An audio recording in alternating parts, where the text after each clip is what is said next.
Keeping your business healthy in today's marketplace can be a challenging and overwhelming task. From the threat of litigation inside and outside your organization and the inefficiencies that can rob your bottom line as a result of unproven marketing programs, the deck can be stacked against you. To get ahead of these challenges and stay ahead of your competition, the Bottled Business Sense Show provides practical business solutions that uniquely emphasize key legal principles, management techniques, and marketing strategies to protect and ensure the longevity of your business. You'll learn how to implement marketing and protection principles equal to those used by today's most successful corporations.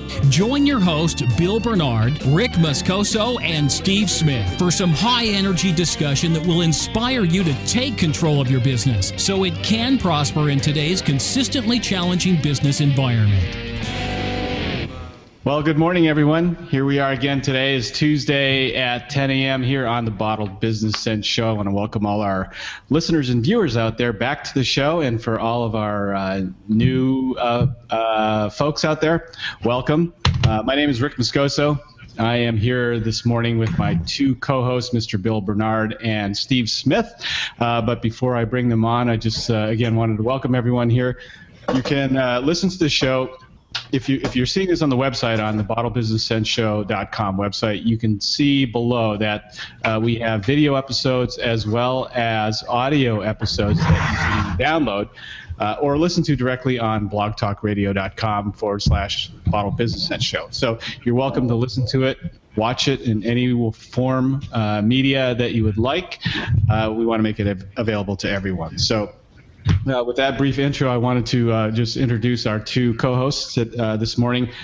First is to the left of Mr. Bill Bernard there in his pre-pumpkin shirt. How you doing today, Bill? I'm doing fine. Thanks, Rick and Steve. Briefly, it's always worth mentioning that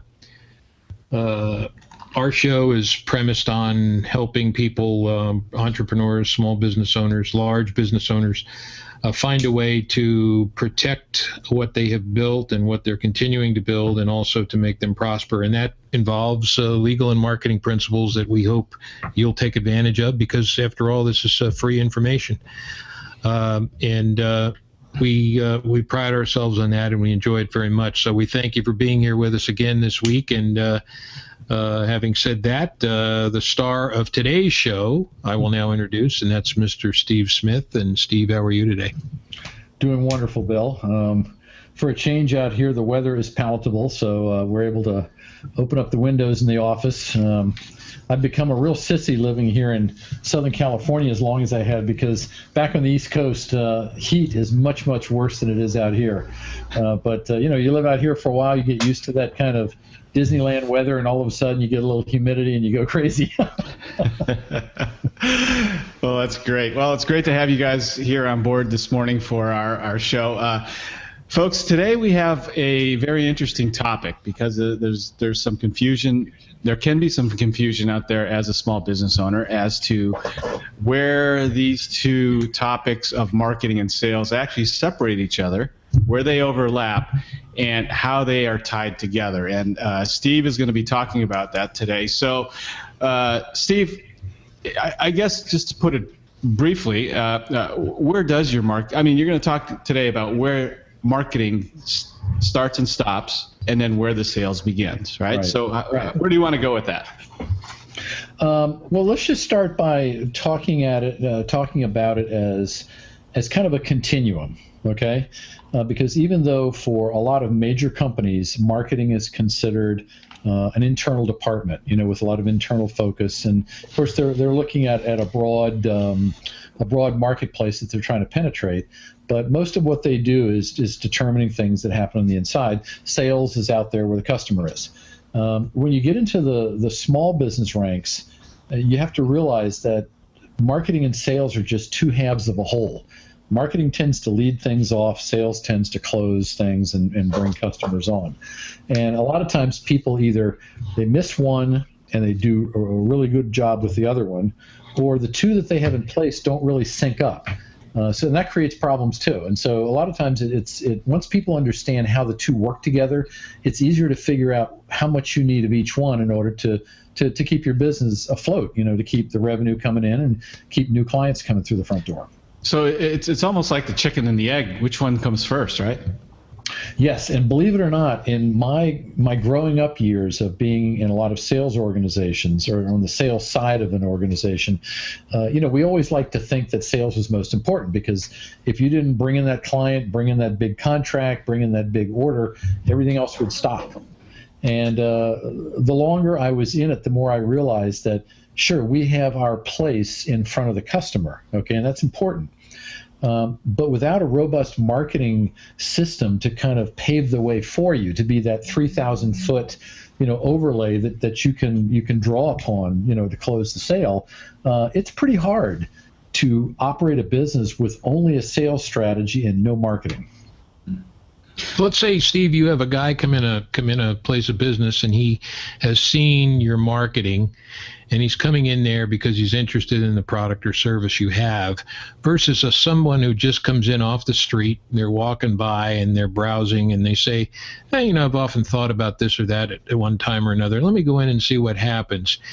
Is the marketing plan that you have in place for the first customer, is the close of that sale? Let's say both of those people are interested, but they came in for different reasons. Is the close of the sale going to be different based on the person who has knowledge of your marketing versus the person who comes in off the street but then shows an interest after he or she gets in the store? Absolutely. And it's not distinctly different, but it is enough that not doing it right can really jeopardize the sale. And here's the reason I say that. Today, most consumers, and even a lot of business clients, do a fair amount of research in terms of what they're looking for. What kind of product or service they're interested in, what they think will fit their needs. So much so that they probably do about 2/3 of their research before they ever either visit a business or pick up the phone and call them. So they already have some perception of what they think they need, what they want. And most of the time when they contact the business, what they're really looking for is this the business I want to do business with? Do I feel comfortable that these folks know what they're doing? Can I trust them to treat me well? So it's more of a validation call if you've been exposed to the marketing. Okay, if you just walk in off the street and you walk in and say, gee, I've always thought about this, but now you're dealing with somebody at square one. Now you've got to go through a process of helping to understand what they're really looking for so you can help them make a good choice. Because in any sales marketing combination, it really boils down to understanding what the customer really wants and where they are in the decision-making process. So no marketing means you're going to get a lot of people that either are under some erroneous idea of what you do, or they have no idea at all, and you have to start from square one. But if you do a lot of marketing, then you can pick up from there and help them focus in on what's going to be the best choice for them. And having a secure marketing plan, I would assume, gives you ammunition or things to talk about that makes the sale for the person who just walks in off the street easier, because now you have a basis for a discussion and a something that you can really relate to them as to pique their interest even more, I would imagine. Yes, you can. And here's the danger that I've run into. There are times when people, because they don't understand the handoff between sales and marketing, somebody will come in, they'll say, hey, I saw your ad in a newspaper, or I was on your website and I saw this new product I'm interested in. They'll make some reference to give you an idea of what they already know. And people who don't pick up on that will attempt to go back and market to them like they haven't been sold yet. Mm-hmm. And doing that sometimes can be a little bit of an irritant, especially if you're dealing with an educated buyer who takes pride in learning enough to be able to go into a proprietor and say, okay, here's what I know. Help me really get it down to, is this right for me? If you feel like you're being walked back to square one, that can be aggravating. So as the business owner, you have to be able to listen. And you have to be able to know, based on what you've laid out between your your marketing process and where that bleeds into the sales process.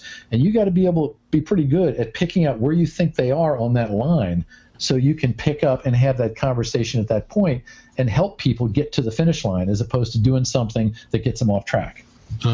Yeah, I know exactly what you're talking about there, because it's really important for the salesperson to ask the right questions to figure out where that person is in that buying cycle, right? Yes. Because it's happened to me. I'm sure it's happened to you guys where we've been led back to square one, and it's like, okay, you know what? I just wanted to know if you have it or not. I don't need. It's almost like the watch guy, right?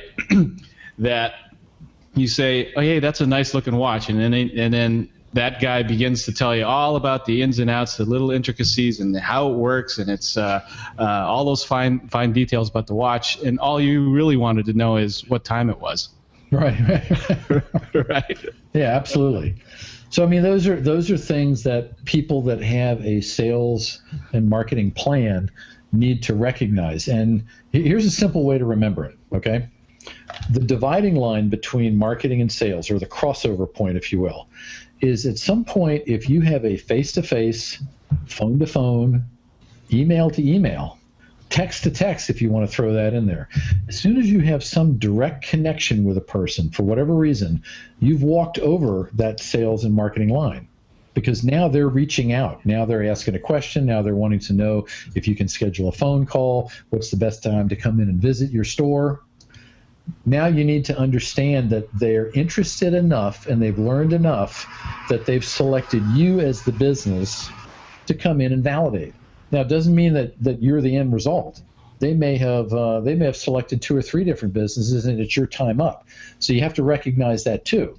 But if you don't recognize at the point when they reach out and have a discussion where they are in their decision process, then you can do as much to mess it up as you can to lose the sale, or just get lucky because they've already arrived and they like your product and their neighbor talked about it and they just want to know when they can pick it up.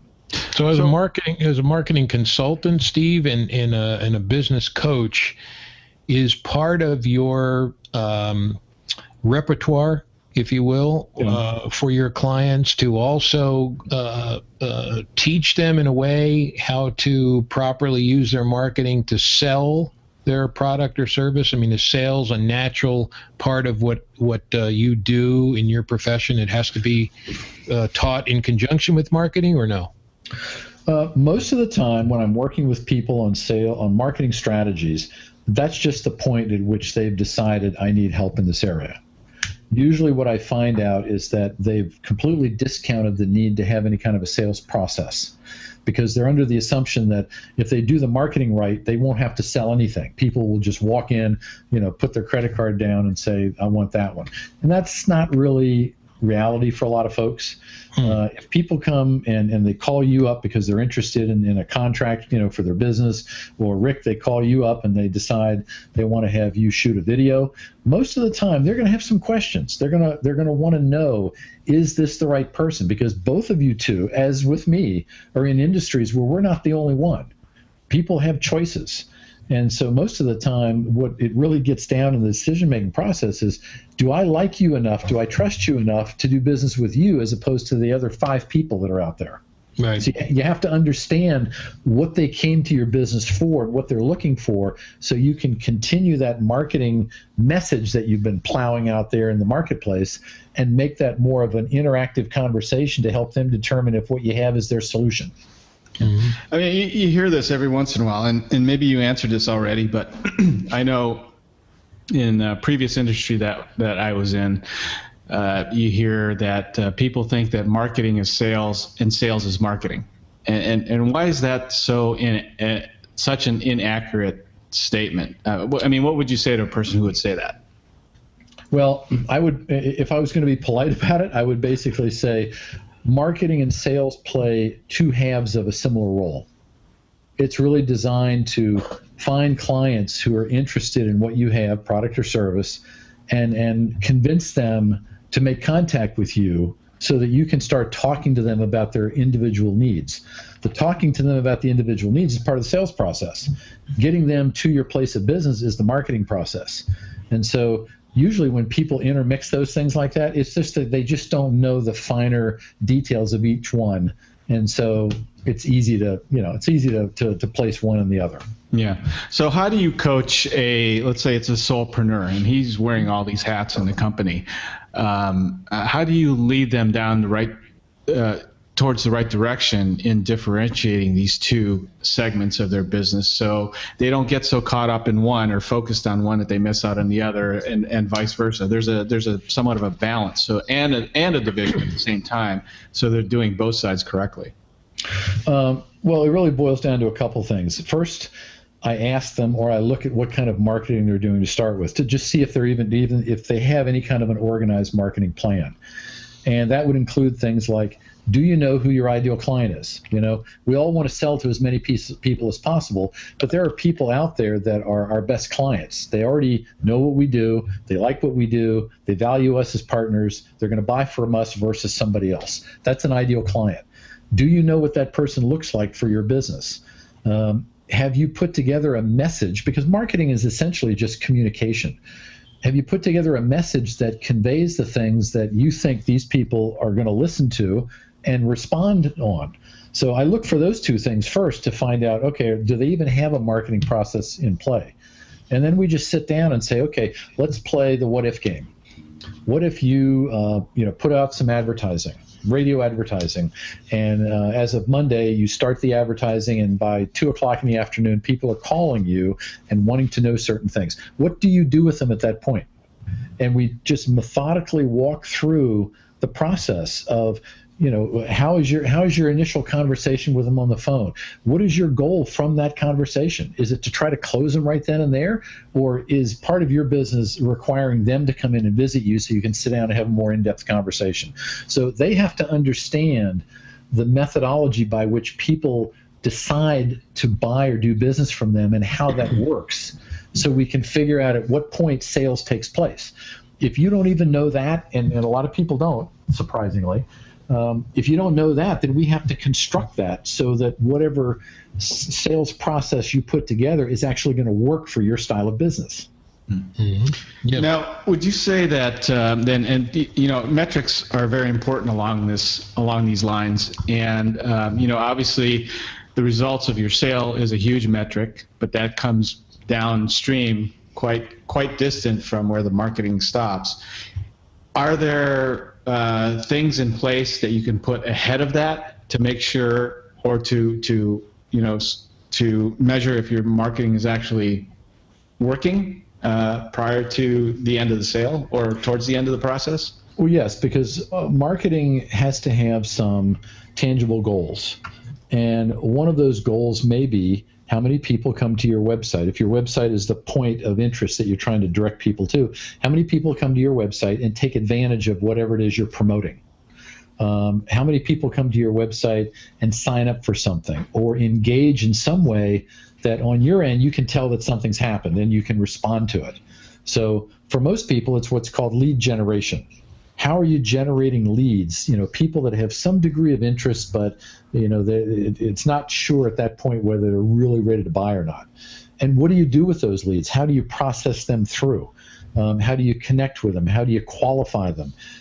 If your business, like mine, for most people that eventually want coaching, it may take 7 to 9, sometimes 10 touch points, communication points with that person over a period of time before they finally said, yes, I'm ready to go. So it's a fairly long cycle, and that's what's called nurturing.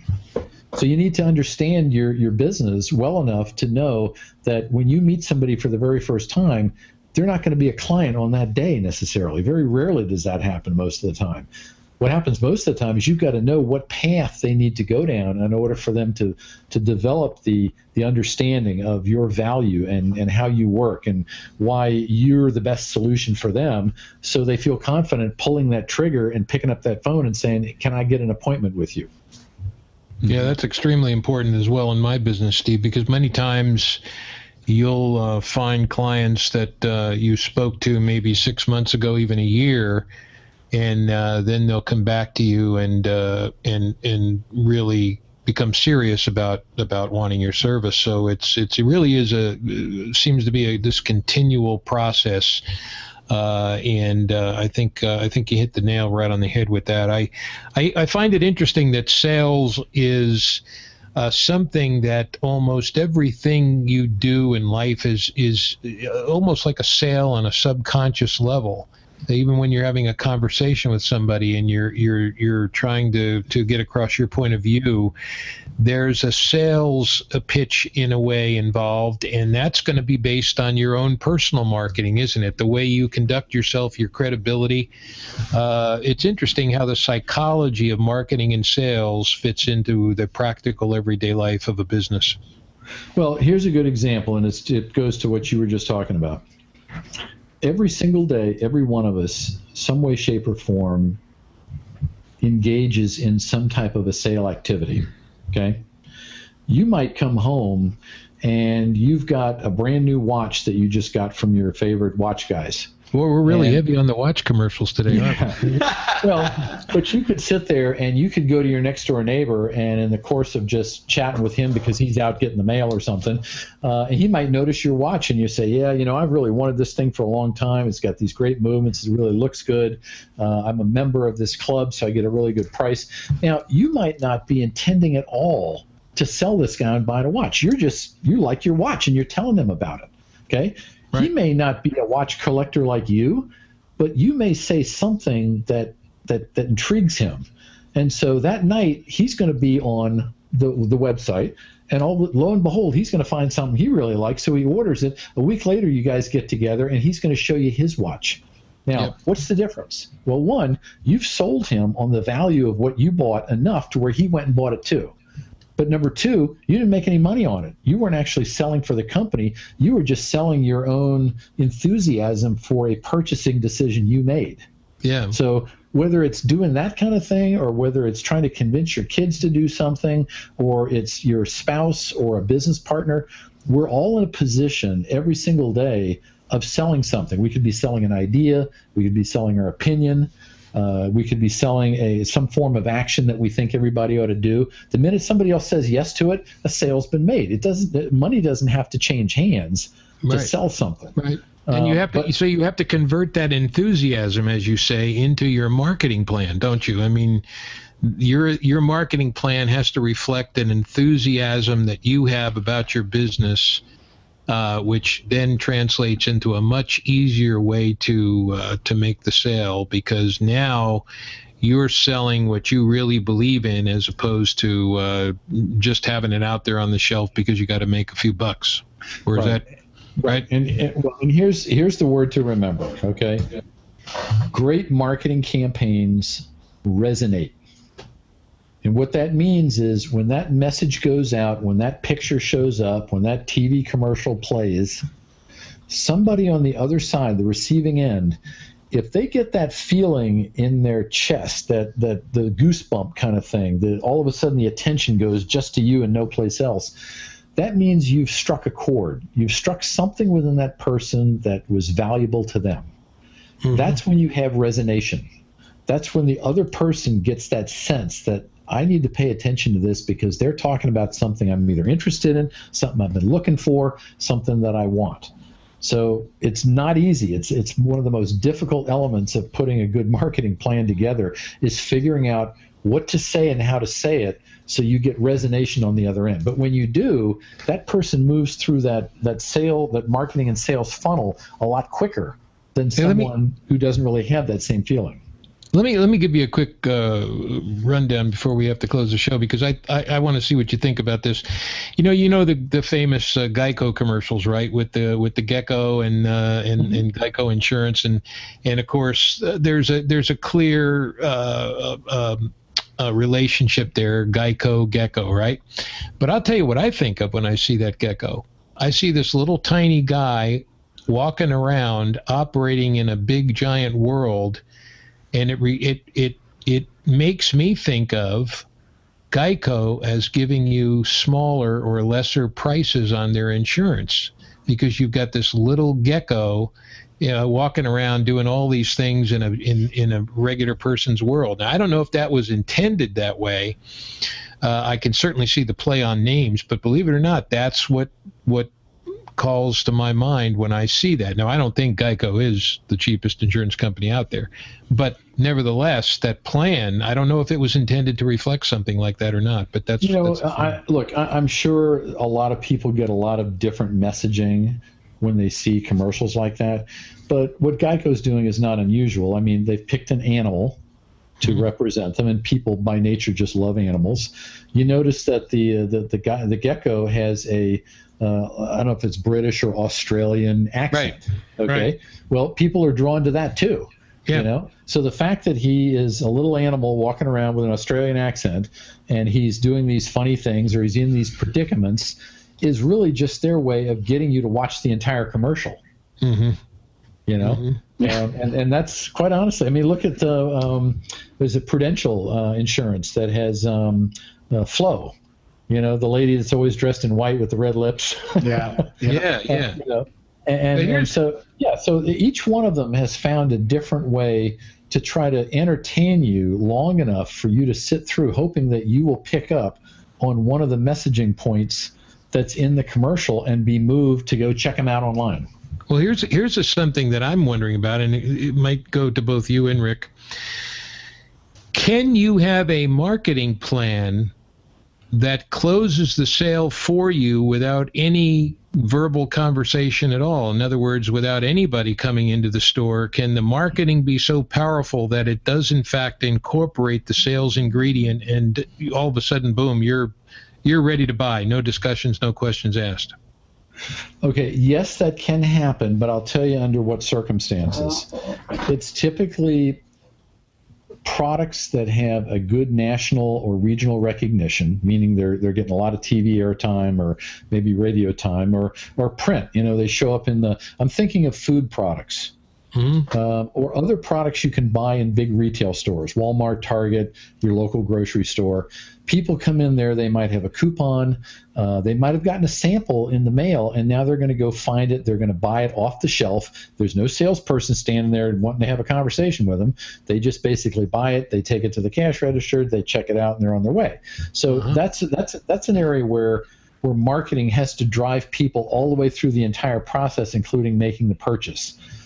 Past that, I don't know of any service item that does that. Now, I'm not saying that there aren't. I just can't. Nothing's coming to mind. Most everything else, and of course, then you have to look at the pricing. Okay, when you're dealing with something that's under $20, you could probably get away with that. But the more expensive things go up, the more chance you're probably going to have to have somebody involved. And even that's changing, because I think I told you this week. We went out and looked at buying these high efficiency flush toilets. Because in California everybody's trying to save water. So we looked at those things. I did the research. I found the models I wanted. I went on Amazon. I ordered them, and one of them just showed up this week from a manufacturer. I didn't talk to anybody. Yeah. So it's possible that you could spend $600,000, $800,000 and never talk to anybody because you've already done the research, figured out what you want, and figured out a way to buy it online. Yeah. From a service standpoint, that very, very rarely happens, because if you've got an ongoing business where, like, say, Bill, you're going to work with somebody to put together estate plans for them. That's not a one-call meeting. You're going to have several meetings and discussions before you get them what they want. Rick, you're in the same boat. If somebody wants to do a series of videos, you might spend 4, 5, 6 months working on all those things. So there's a lot of time to be having the discussion, and because of the nature of it, you're probably going to have to talk with them up front to really figure out what they want and whether they're going to be willing to pay you for it or not. So there are times when marketing can drive the sale exclusively, but for most small businesses, it doesn't tend to work that way. Yeah. Well, this has been a great episode, talking about marketing and sales and how they work together and how they're distinctly different for the small business owner. And Steve, we both appreciate your insight, your expertise, and your feedback on this. And for those of our viewers out there that still have some questions in regards to this topic, what's the best way to get a hold of you, Steve, just to initiate a discussion? The most direct way would be to call my office line, which is 949-951-9163. You can also go on my website. I've got a lot of articles and a lot of information that go to marketing strategy. So you can learn a lot of things just right off the bat. And that's growthsourcecoaching.com. I also have a service on there called Ask Steve. It's a business advice service. So if you've got a very specific issue with your sales process, your marketing plan, and it's not working, there's a disconnect, and you can at least narrow it down and ask a question about it, I'll be happy to respond to you and tell you exactly what you need to do and provide whatever resources I have to help you along the way. And that doesn't cost anything. All you got to do is put your question on there and send it to me, and it comes back with answers for you to consider. Well, that's awesome. That's awesome. Well, thank you again, Steve, Bill, for a great show today. Any closing thoughts, any closing comments, Steve? Only this. The two most important things for any business owner to be well established in is how you're generating your revenue, which is your marketing, and then how you're spending your money, which is once you get it inside. Everything else you can pretty much outsource. You can bring people in to do for you. But those two, you really need to understand how they work, because that's the lifeblood of your business. So if your marketing's not working right, if you're talking to a lot of people and you're not closing anything, don't continue to keep doing that, because the more you do it, the more money you lose. Get a hold of somebody and sit down with them and find out what it's going to take to change it. So all the effort that you're putting into your business will give you a return. It will be rewarding. Well, thanks again, Steve. I think this has been extremely helpful for people who want to understand this unique relationship between marketing and sales. And frankly, folks, again, we do this not only for our pleasure, but to help you out there in your everyday business. And we're happy that you're taking advantage of the access we provide to this information. So again, until next week, we'll be back with another great show, and I'll sign off and say goodbye to my two co-hosts, Steve, Rick. Have a great week, and hope everyone out there has a prosperous week in their business. Thanks a lot, guys. Appreciate it. All right. We'll see you guys again next week.